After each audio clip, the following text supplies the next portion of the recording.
Maqaa Abbaa, kan Ilmaa, kan Hafuura Qulqulluu, Waaqa tokkoo, Ameen. Anoo hundan darbee.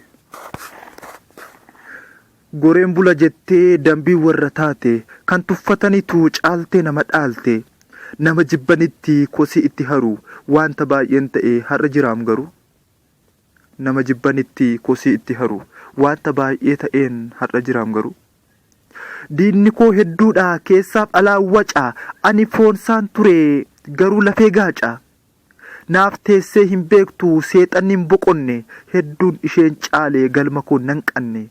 Naaf teessee hin beektu seexanni hin boqonne, hedduun isheen caalee galma koo nan qanne.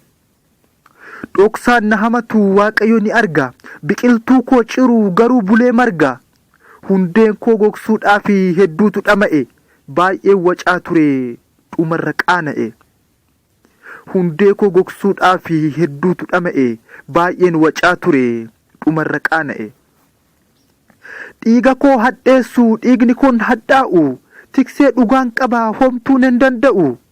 Tarkaanfadheen darbe qoree diinni dhaabe, baradduu na falmee na dhiisee dadhabe. Baradduu na falmee na dhiisee dadhabe. Har'as hedduu jira kan sabni jaan argu, akaayii facaasaa dhugaadha hin margu. Dhamaraasaa oolaa dhadhaasaa barbaadee, akka yaade miti osoo jiruu badee. Muraasni na mormaa miidiyaatti ba'ee, yaalee quufee dhumarra qaana'e. Anis cimeen mormaa diina hanga dhumaatti, yeroo kee hin gubiini an sanyii gootaati.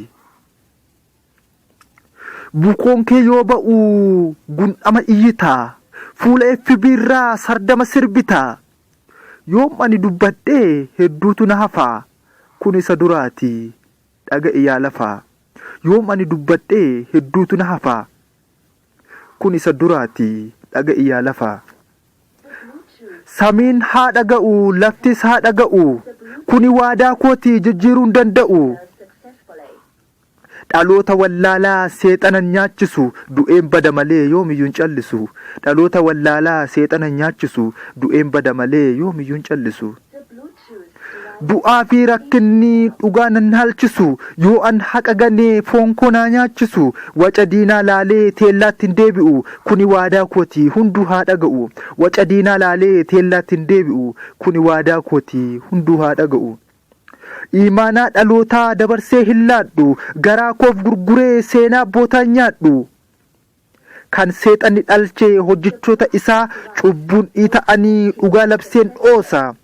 Gumbii sobni guutee diigeen ifa baasa. Ani hin callisu.